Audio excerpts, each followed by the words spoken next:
अपने ईमान की फिक्र करो, अपने ईमान की हिफाजत करो। हजूर नबी करीम सल्लल्लाहु अलैहि वसल्लम ने फरमाया, ऐसा वक्त भी आएगा क़यामत के करीब, सुबह को बंदा मोमिन होगा, शाम को काफिर हो जाएगा, शाम को ईमान वाला होगा, सुबह को काफिर हो जाएगा। आज हम जिस दौर से गुजर रहे हैं यही दौर है। ईमान के डाकू मेरे और आपकी ईमान पे डाका डाल रहे हैं। कहीं पे तो हम उनके हाथ चढ़ जाते हैं, कहीं पे जहालत में आकर हम कुफर बच जाते हैं। हम ऊपर से ला इलाह वाले होते हैं, अंदर से हम काफिर हो चुके होते हैं। इसलिए अपने ईमान की हिफाजत भी करनी है।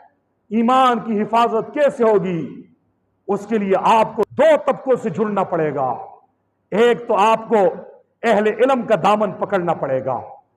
आइंदा के लिए अपनी 24 घंटे की जिंदगी में से हर आदमी 15-20 मिनट निकाले, जिन्हें कुरान करीम नाजरा नहीं आता वो नाजरा कुरान पढ़े।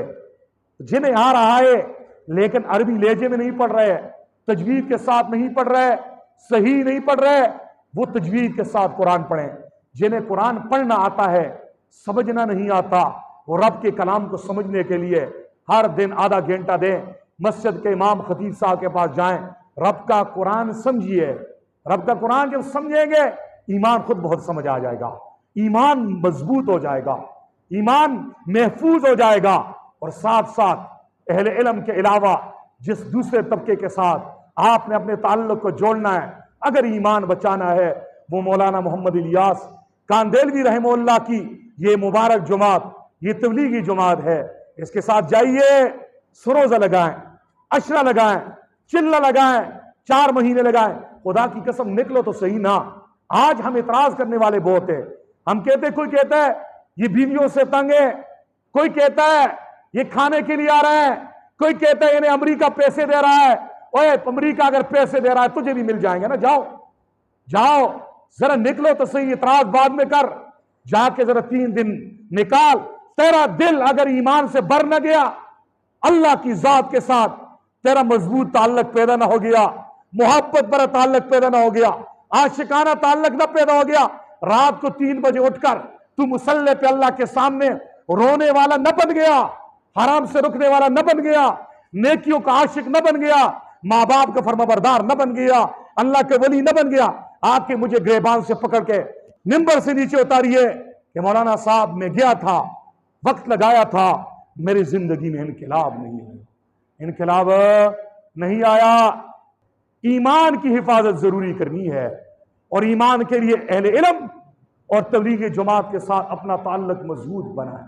नहीं तो फितनों का दौर है, फितनों का दौर है।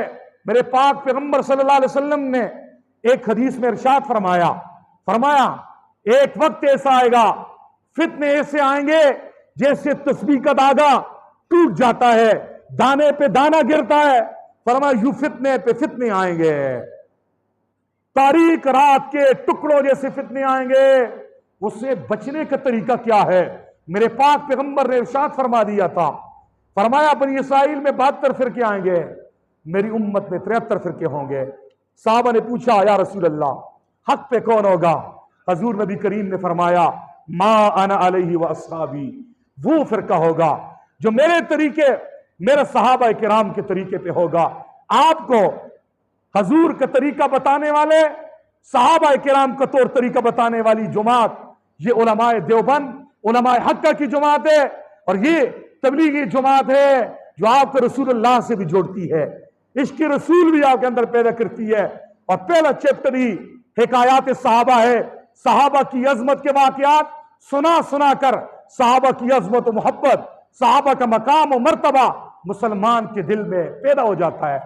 जो लोग इससे कटे होते हैं वो सहाबा किराम पे बकवास करते हैं। मुहर्रमुल हराम का महीना है, सोशल मीडिया पे आपने देखा होगा, मुख्तलिफ शहरों में सहाबा किराम के दुश्मन, कोई हजरत अमीर मुआविया पे भौंक रहा है, कोई हजरत अम्मा आयशा पे भौंक रहा है, कोई हजरत अबू बकर सिद्दीक पे बकवास कर रहा है, कोई हजरत अबू हुरैरा के बारे में हर्ज सराई कर रहा है। ये क्यों कर रहा है? ये वो लोग हैं जिनके दिल में सहाबा की अजमत नहीं है, ये वो लोग हैं जिनके दिल में सहाबा की अहमियत नहीं है। अहमियत क्यों नहीं है?